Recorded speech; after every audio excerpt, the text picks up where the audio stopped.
companies to do. Why not just drill more here in the U.S., though? Because we don't Great need question. to do that. What we need them to do is, with What? the oil that's out there, we need What? them to refine that oil. So Oh my God. We don't need to, Peter. We have everything solved.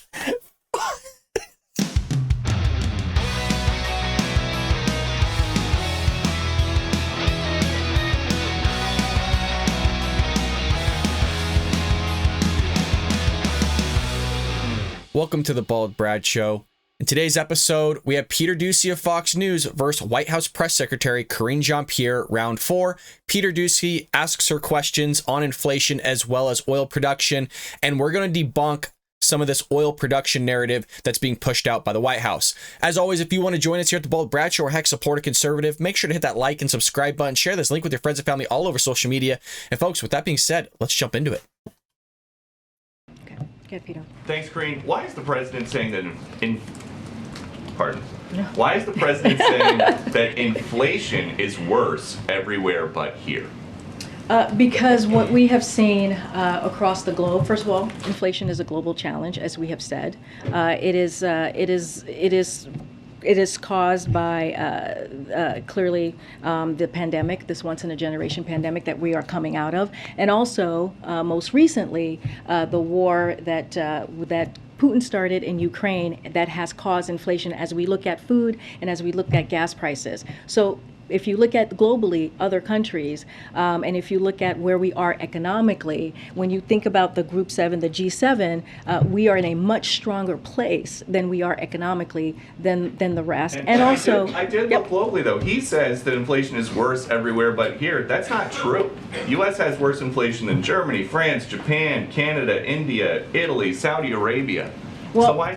Peter, my boy doing his homework. Thank you. Speaking up for the American people. Round of applause to Peter, man. I'm telling you, he's not getting pinned up by Fox News. This man is a national treasure, folks. I think what we are saying is that when you talk about inflation, it is a global thing. And it is not just about the United States. This is something that everyone is feeling because of coming out of a once-in-a-lifetime pandemic, because of the war that Russia has started in Ukraine. Okay, why isn't the president... Never answered the guy's question, by the way. The president literally lied, actually lied to the American public. And then Peter Doocy says this is what he said. Here are the facts to disprove it. And then you're going to go off on some random tangent here about saying, well, it's a global issue, you know, the Putin price hike, the Putin invasion.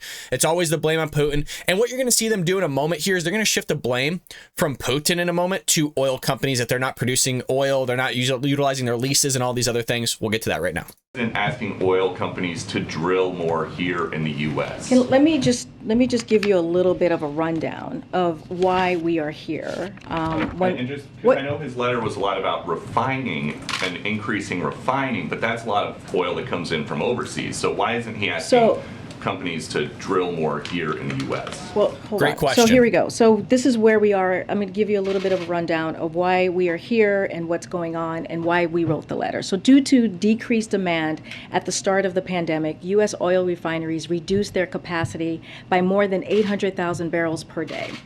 Now that consumers' demand has returned thanks to the president's recovery plan, oil refineries have still not brought refinery capacity back to the pre-pandemic level. So that is the problem, and that is what we're trying to address.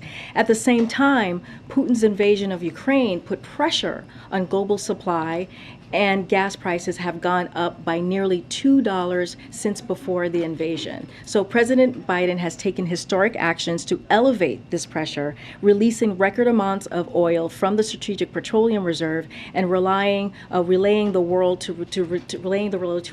release oil to. That's at 240 million barrels of oil that he was able to do with his partnership.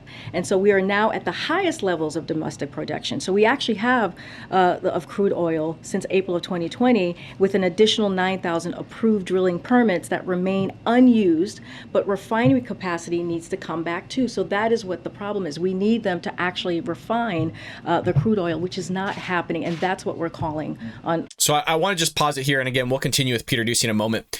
But this whole 9,000 leases and permits to start drilling isn't as simple as what she's going to make it sound like, or what they are making it sound like. And again, when we're done with Peter Doocy's segment here, I'm going to hop into an article that talks about how that production is done. And it makes a lot of sense why these 9,000, actually it's 9,000 plus leases or permits aren't being utilized in a business standpoint. So some of these leases go back to Trump administration, and some are even before the Trump administration. So them utilizing this and going and making war against the oil companies isn't going to solve anything. Oil companies Why not to just do. drill more here in the U.S. though? Because we don't Great need question. to do that. What we need them to do is, with What? the oil that's out there, we need What? them to refine that oil. So Oh my God. We don't need to, Peter. We have everything solved. This lady, man, this is like that callback where he talked about inflation the other day and talking about how the stimulus checks had no, like, did they have an impact on it? And she said no to inflation. This is that same thing. Like, we don't need to, Peter. We have it all figured out. While in California, we're about to hit $10 per gallon in gas. But hey, don't increase domestic oil production. We don't need to do that. so that the capacity could go up, and then prices would go down, inherently go down. And so I know the president once said that he was going to end fossil fuel. Is that now off the table? No, we are going to continue to move forward with our clean energy proposal, our climate change And so proposal. Is that the So priority? here- Climate change over gas No, prices? that's not what we're saying. We're What is the saying priority? that The we're president's gonna be saying the president I'm for answering 2.5 more I'm years answering the guaranteed. question. Is his I'm priority answering the lowering question. gas prices, or is it addressing climate change? First of all, Standing his ground. You can do both at the same time. What we're trying to deal for, what we're trying to Look, she's fumbling through her words. You can do both at the same time. You're going to try to increase oil production by buying fuel from Saudi Arabia, having it refined, issue more permits or not issue more permits, but at the same time, you want to get rid of fossil fuels. So how does that happen? How do you do both at the same time? So it's a bunch of BS, folks, and you're seeing it happen in real time. And I'm going to be doing more videos on this specific press briefing today because she's getting shellacked. I saw more of this, completely shellacked by the press media. And what's really coming out is the hypocrisy of the Biden administration, where they're saying one thing, and then you have these reporters that are just able to go out and observe this objectively and say, this is just actual false. What you're saying is false. And you're seeing an example of that with Peter Doocy earlier by saying, look, our inflation rates are worse than other countries, and he gives them a list, and then she's all fumbling through her words. Now he's doing the same thing again with the hypocrisy of like, well, you ran on this whole thing of getting rid of fossil fuels, but now you want to not do that. Now that climate change is not a big deal to you all of a sudden, and now she's fumbling. She can't figure it out. deal with right now is how do we lower cost for American families. And one of the things that we are seeing currently right now with oil refineries is they are using this moment that there is a war in Ukraine to actually make a profit. When there are steps that they can take so that we can actually lower gas prices for families. And so the president has taken action, right? We talked about the strategic petroleum that he's done, tapping into barrels. How much has that lowered prices? Here's the thing, Peter. If Doesn't have an answer, the president Peter. had not taken the actions that he's taken in the past several months, the prices that we see now would be a lot worse. It's actually blunted some of the increase that could have been. And so the president has taken action. He has been a leader. Now he's asking Congress clearly to act in certain ways, and also asking for the oil refineries to He's a do their hero. part and not make money off of a time of war. That's what we're talking about here. Yeah, God forbid they make a profit, folks. God forbid it's a time of war. We're not in war. Russia and Ukraine's in war, not us. Like, what the hell? But, hey, kiss Biden's feet, rub his shoulders, because he's a hero, folks. Look what he's done for us. Look around, just everything that he's done for us, folks. It's going well. How do you feel at home with your pocketbooks? Are things going well for you? Because we're being told that everything's fine. Look at her face. That looked like a face that's fine. Goodness gracious. Well, I want to transition here just a little bit, and I'm going to have to kind of fix this for a moment. I want to go into this whole aspect of her talking about this idea of, and I got to pull it up for us here, this whole idea of the petroleum reserves, but more importantly, the whole lease thing that she's going off, that these haven't been used and all those things. So this is kind of a long article, but I think it's important to go over and kind of equip us with a little bit more knowledge of what goes into drilling and why not all these have been utilized. And it makes a lot of sense. So it says here, it's simply not true that my administration or policies are holding back domestic energy production. This is Biden on March 8th.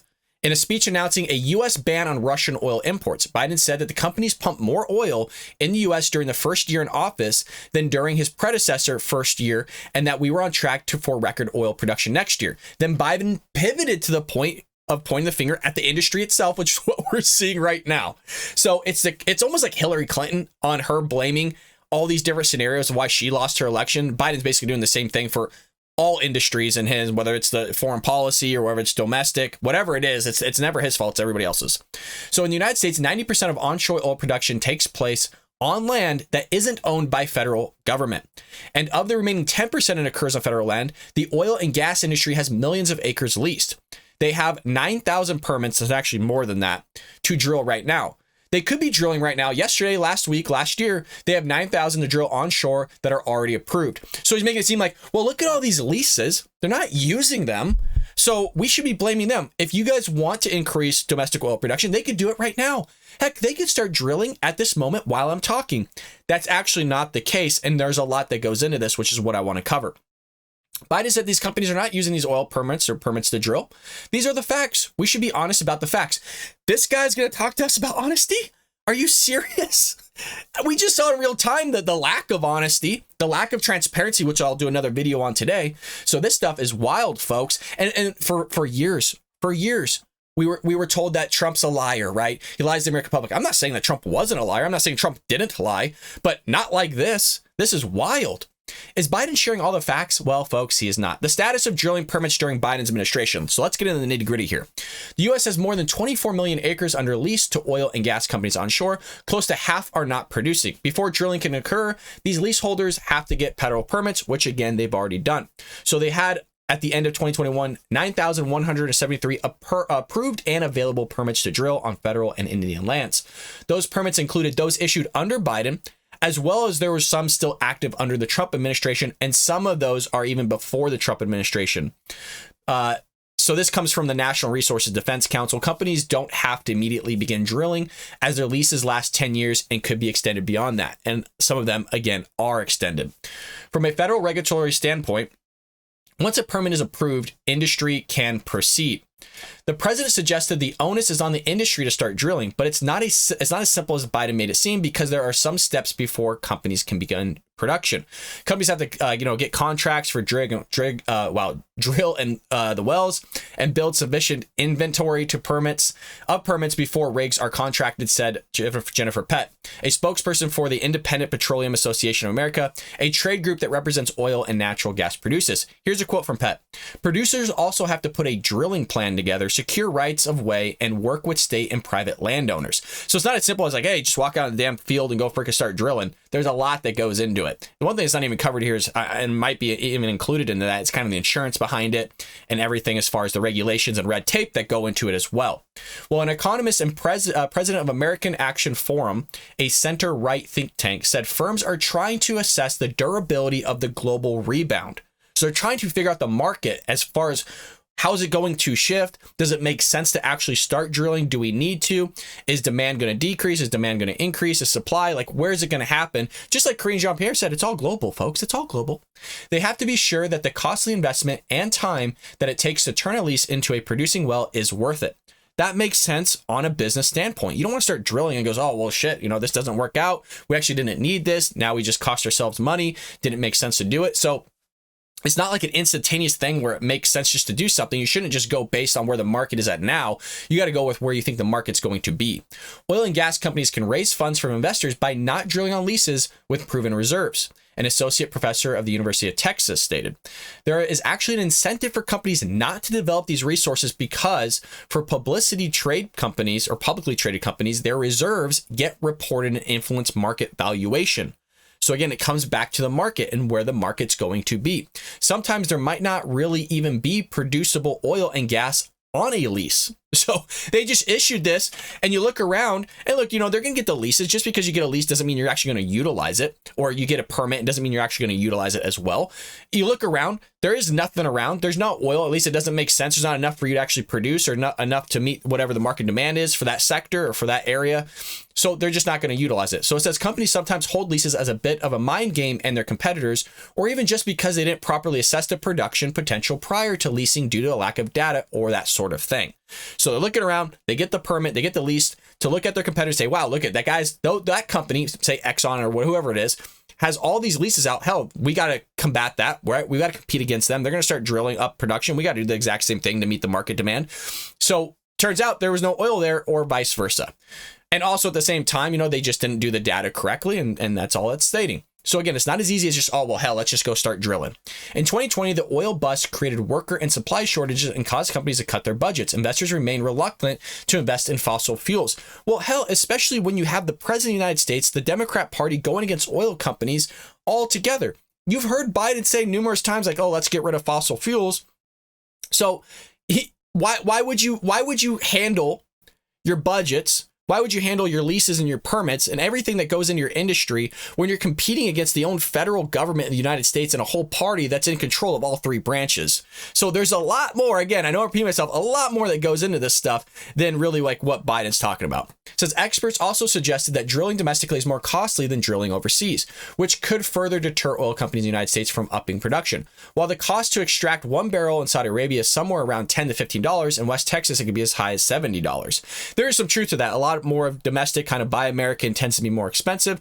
I don't think there's any lie there. I think that is true. That doesn't necessarily mean that it's going to be as expensive as it is now. This is talking about just drilling for the oil, but how much does it cost to actually ship here? How much does it cost to be here? Does that kind of even the playing field? Because if we're going to be spending the freight for that to get here, which oil is already expensive as it is, then does that dollar amount equate to one another? And it actually still makes more sense to, produce here. I'd rather be buying American oil than buying Saudi Arabian oil. We all know what the hell goes on in Saudi Arabia. That's for damn sure. Killing freaking journalists, putting them in the vats of acid so they disintegrate in a freaking hotel room. Oil drilling in Biden's first year compares to Trump. Biden has a point. The U.S. produced more during its first year than Trump's first year. During Biden's first year in office, the U.S. produced an average of 11 million barrels of crude oil per day compared to Trump's 9 million per barrel. The average barrels of crude oil per day spiked during Trump's subsequent years, swelling at 12.3 million in 2019. U.S. Energy Information Administration in January forecasted that oil production will average 12.4 million barrels per day during 2023, surpassing the record high for domestic crude oil. Well, when you already have the previous administration kind of ramping things up, it kind of makes sense, right? If you look at it, we're coming from a Democrat party ran into a Republican into a Democrat, right? So it makes sense why it would be down. Republicans would ramp that up, and then it would be down again.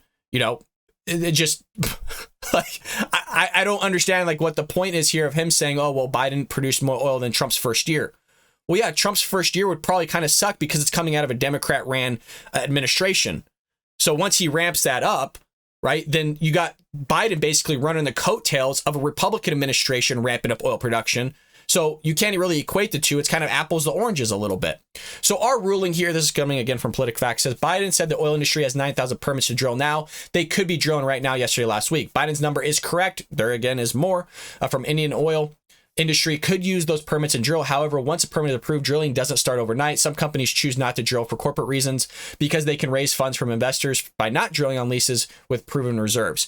So in a nutshell here, Biden is making it seem like it's just this easy thing to go and drill. And the oil companies have come out and said all this already, where it's like, we're not just going to be drilling overnight. And the answer to the oil companies to the Biden administration's questions shocked the Biden administration.